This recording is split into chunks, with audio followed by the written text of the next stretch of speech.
tahun ini buat pertama kalinya sokongan stylus S Pen diberikan kepada siri Galaxy S, sekaligus menguatkan lagi ura-ura yang mengatakan pada tahun 2021 siri Galaxy Note akan dihentikan. Ya, kemudiannya akan digantikan pula oleh siri Galaxy Foldable dari segi Galaxy Z Fold dan juga Galaxy Z Flip.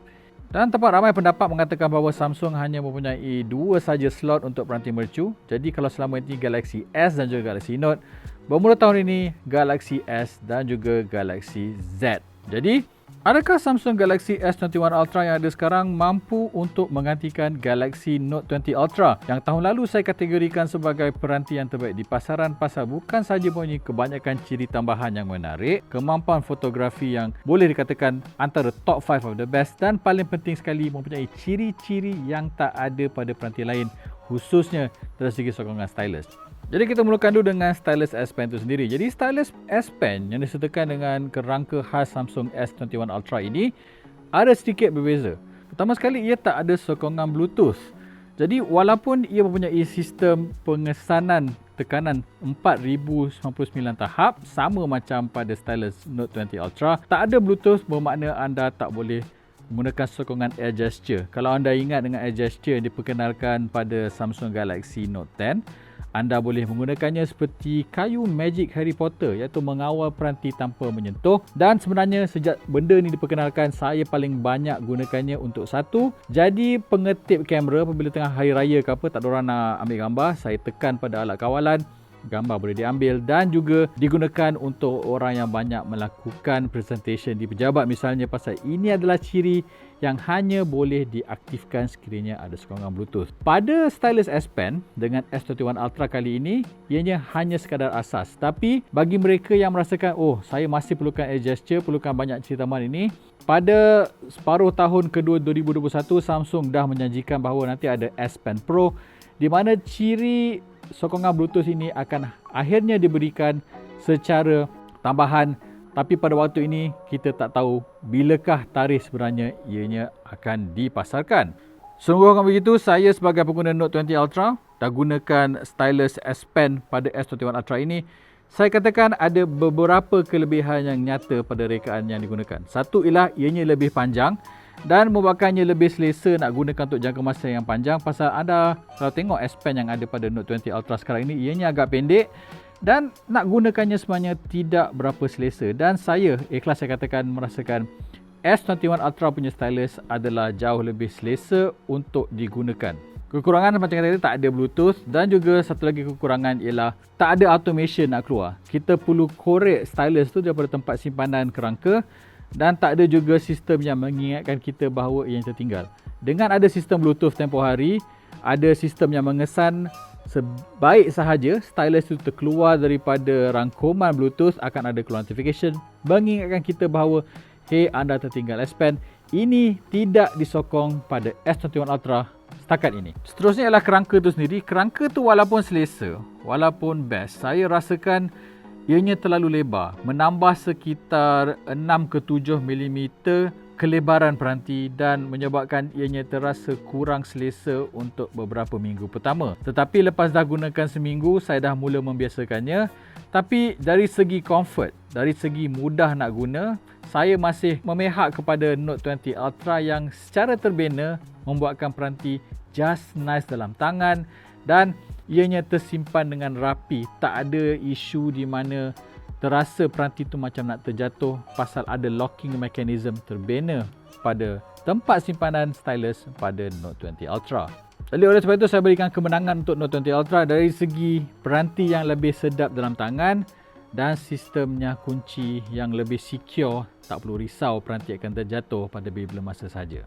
Satu kelebihan yang ada pada siri S yang kita tahu berlaku pada Note sejak kebelakangan ini ialah bateri.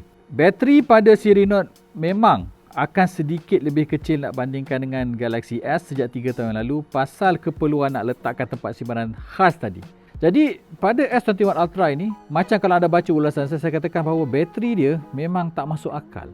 Dengan W Quad HD Plus 120Hz sekalipun, saya boleh dapat SOT 9 ke 11 jam. Saya hanya boleh bermimpi untuk dapat SOT sebaik ini walaupun pada Full HD Plus pada Note 20 Ultra. Jadi kalau bateri penting dan anda masih lagi perlukan stylus, saya akan always cakap anda lebih baik beli S21 Ultra pada waktu ini dan beli kerangkanya untuk dapatkan same suite of features sama macam Note 20 Ultra tapi bateri yang jauh lebih baik. Satu lagi advantage yang mungkin saya boleh berikan pada S21 Ultra ialah skrin. Skrinnya lebih rata, tak ada lagi melengkung pada bahagian sisi sehingga saya rasakan terbazir kalau saya nak melakar atau saya nak tonton video. Dan saya dapat rasakan sendiri apabila saya nak melakar sampai ke hujung tu tak rasa annoyed pasal sebahagian skrin tu dah meleleh ke tepi. Pada S21 Ultra tak ada. Jadi advantage pada S21 Ultra pada waktu ini kerana skrinnya yang lebih rata sekaligus memberikan percentage of usable screen yang lebih baik dibandingkan dengan Note. Akhir sekali saya nak sentuh pasal harga. Pasal harga ialah benda yang paling penting yang menjadi antara top 3 reason kenapa orang nak beli peranti. Dan advantage harus saya berikan kepada Note 20 Ultra. Saya katakan begitu pasal sekarang harganya on paper RM5,199. Sedangkan kalau saya beli S21 Ultra pula, model yang paling murah ialah RM5,299 tanpa kerangka. Saya kena membelajarkan sekitar RM200 lebih untuk membeli kerangka tambahan. Jadi all in all, saya perlu berbelanja hampir RM5,500 semata-mata untuk mendapatkan sokongan stylus pada S21 Ultra. Dan ini membuatkan ramai orang saya temu bual bila kenapa nak guna S Pen ataupun tidak, kata kenapa aku nak belanja lebih 300 padahal kalau aku beli Note 20 last year semuanya terbina pada harga yang lebih munasabah. Tambah kronik apabila saya menyedari, dan ini disahkan oleh pihak Samsung sendiri, dekat Malaysia nak cari kerangka S21 Ultra dengan S Pen ini sangatlah susah. Saya kena pergi sehingga 4-5 kedai. Pasal kedai rasmi Samsung saya pergi 3, ketiga-tiganya tak ada jual. Dan apabila saya nak beli secara online perlu tunggu sehingga 2 minggu pasal stok kena refresh, kemudian Raya Cina lagi dan penantian yang sangat lama.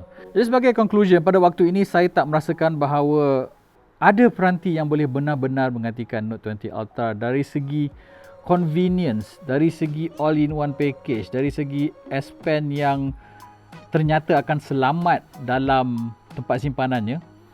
Ciri-ciri tambahannya saya rasa masih lagi the best dekat Note 20 Ultra. Dan jelas sekali Samsung mempunyai banyak benda yang mereka perlu rectify sebelum Note 20 dimatikan. Dan kita dah dengar ura-ura bahawa nanti Galaxy Fold pun akan ada sokongan Note. Dan saya berharap kesemua isu yang saya katakan tadi, kekurangan yang saya katakan tadi didengari.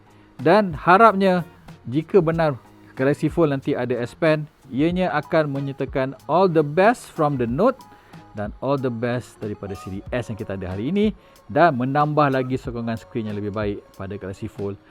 Jadi kita benar-benar ada peranti pengganti yang benar-benar layak untuk take the crown from Galaxy Note yang saya secara peribadi merasakan the best in class, the best in functionality dan the best dari segi productivity.